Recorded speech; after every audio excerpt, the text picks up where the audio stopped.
glass, opening minds, crazy girl, rocking the classroom.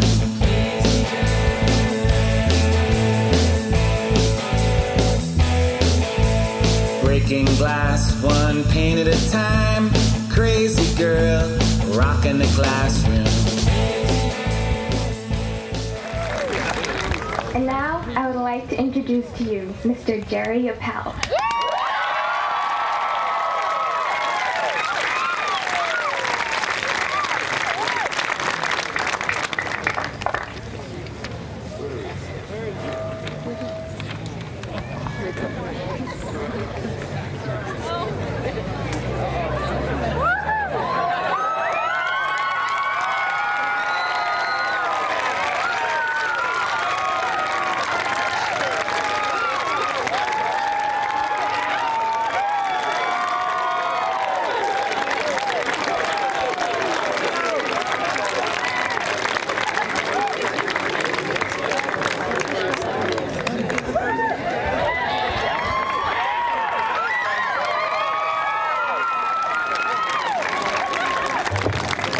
Graduates of 1899, 1999. I just don't want to go to the millennium, that's all.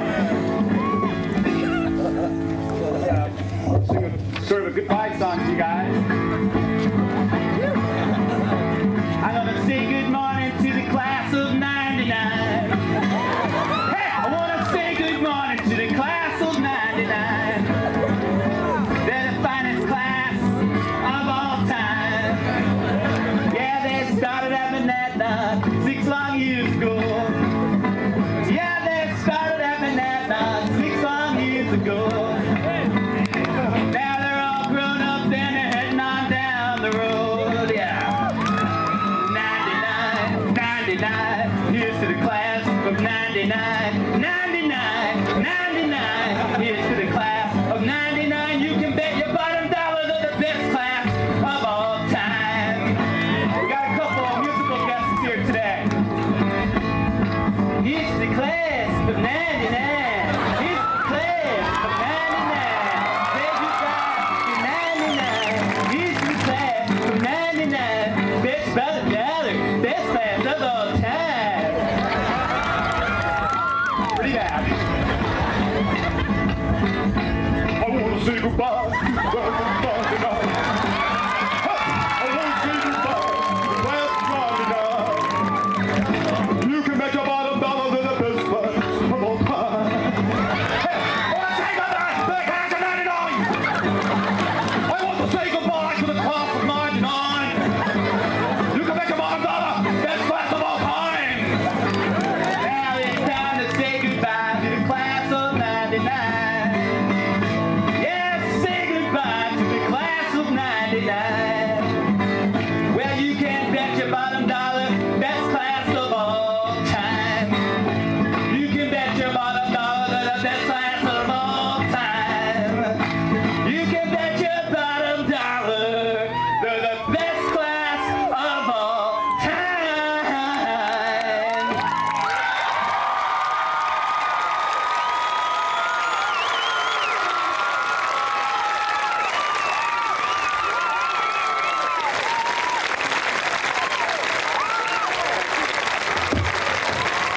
Well, if you look carefully on the program, it does say commencement speakers, Jerry Appell, so I had to split up into different personalities. It's about time, right?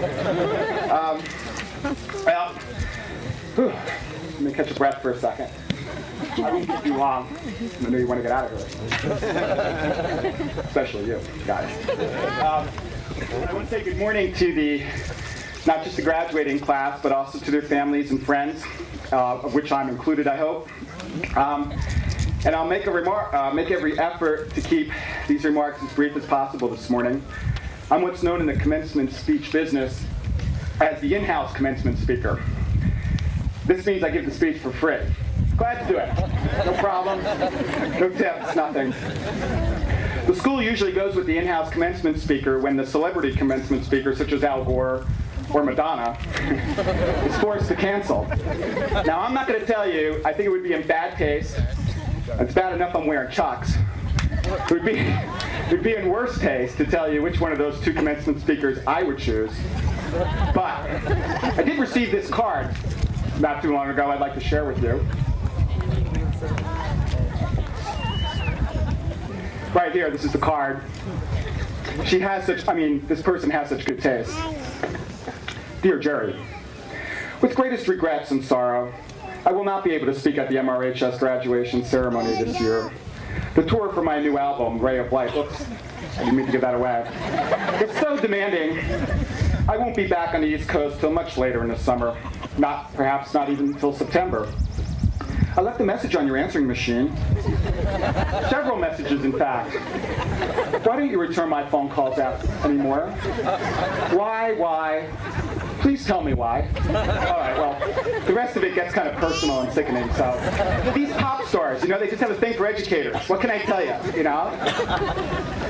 Anyway, once we realized the school was stuck with me, my good friend and motorcycle mentor, Mr. Stockwell, generously loaned me his copy of the 3rd edition of Wynn's Guide to Commencement and Dinner Speeches, written by Flatulous Wynn III. The Wynn's Guide tells us on page 8, and I quote, "In-house commencement speakers will be given no more than 5 minutes of speaking time, as opposed to the 10 minutes given to celebrity commencement speakers. However, by turn, see it's a real book, I'm turning. If I turn to an addendum to this rule, it appears on page 15, and I quote, "Incorporating the spirit of a deceased rock star into the musical prelude of a commencement speech will buy 5 minutes of additional time for each deceased rock star incorporated." Elvis Presley, deceased, sad to say. Has anybody seen him at the Kmart lately? I haven't. He's gone. Sid Vicious, I don't know if you recognize that fellow. That was from my era. Okay, a moment of silence. Okay, it's over. And Bob Dylan, who some people think sounds deceased. So I calculate, at least by the way I do them, so I calculate an additional 15 minutes of speaking time, and I'm going to yield it. Okay, right now. One more quote from the Wynn's Guide, then we're done with that. It says here, under no circumstances may an audience member fall asleep during the first 5 minutes of any commencement speech, no matter how boring. So the woman in a hat in the top row, gentleman in a tank top down on the grass, you might want to keep this in mind. You don't want to unleash the wrath of flatulous wind. That can ruin the best of commencement ceremonies. Okay, you might be asking yourself right now, why the motorcycle? Why the guitar? Why the Wynn's Guide to Commencement Speeches? Give me a break. Why Madonna? Why? Please tell us why, Mr. Appell, Mr. Jerry Appell, if that's what you're calling yourself these days.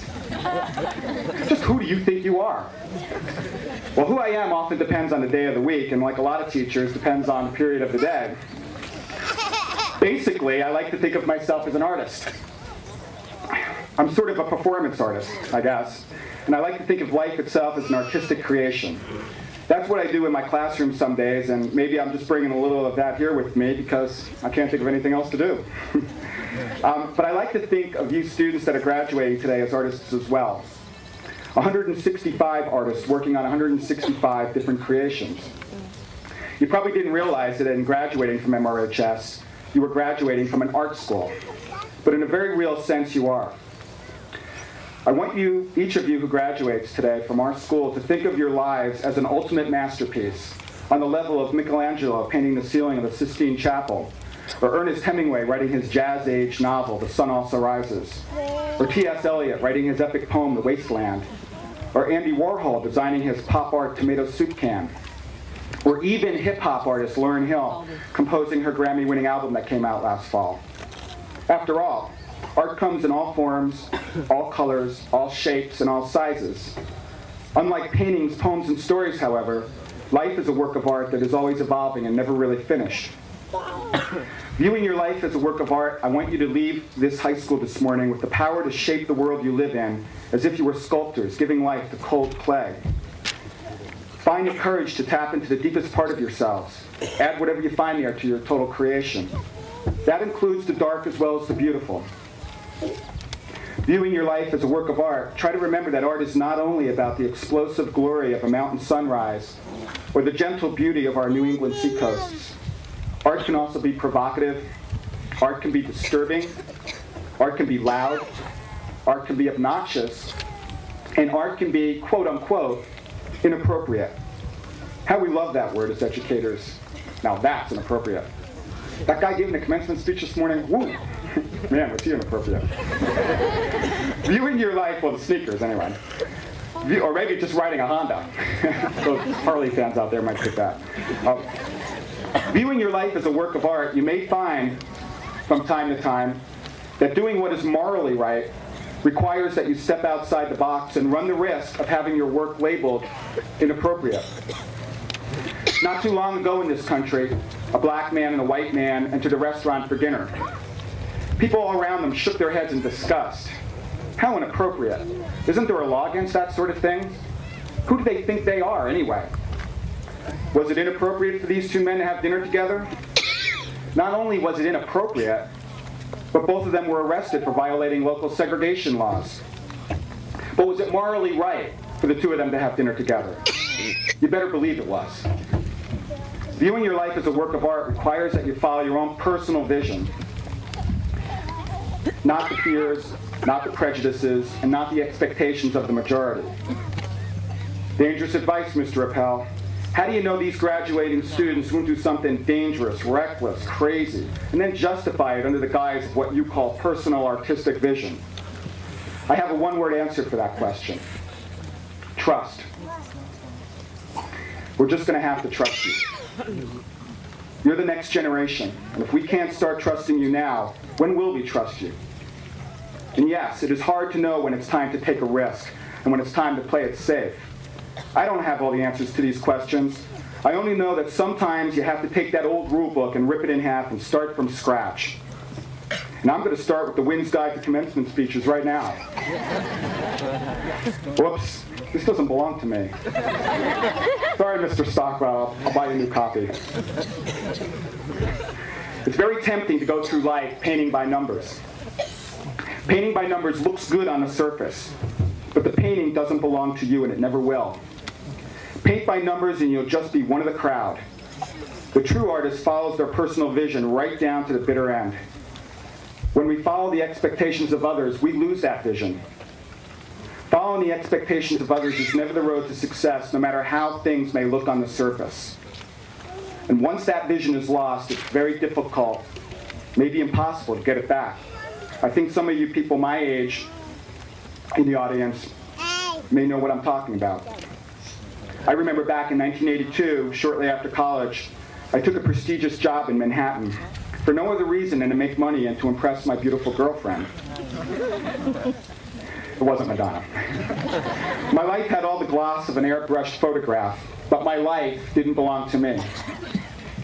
I was painting by numbers in those days, and eventually I lost both the prestigious job and the beautiful girlfriend. Don't go through life painting by numbers. It isn't easy creating a real personal work of art. Our world does not always encourage people your age, or my age, to live creatively. It takes guts. It takes a willingness to listen to your own voice, the one that's deep inside you, the one that you hear very faintly sometimes. And all the other voices around you are telling you, be careful. Don't use such bright colors. Don't use such strong words. But if you don't take chances today, when will you take them? If you don't use the brightest and the boldest colors now, will you ever use them? And if you don't speak the pure, plain, uncompromising truth right now, at what point will you start speaking it? This is the time in your lives for mad inspiration. This is the time for pursuing your most outrageous dreams. Don't wait until tomorrow. Don't let yourself get sidetracked by a society that would hammer you into a pigeonhole or advertisers that would plug you into a marketing category. I'm very optimistic and hopeful about your generation. I think the world's getting better. Some people think that makes me a fool, but I'd rather be a fool, a hopeful fool, than a fearful wise man.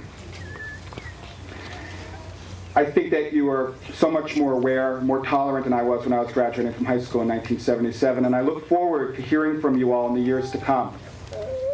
I want to take a long walk into that art gallery of the future and gaze at 165 creative works in progress. I have loved being your teacher this past 4 years. I can't think of anything I would rather be doing. I can't think of any place that I'd rather be than here, right now, behind this podium, saying goodbye to you. My life is so much better for having known you. My life is so much better for having been a small part of yours and your world. Please, go out there and live the vision. Thank you.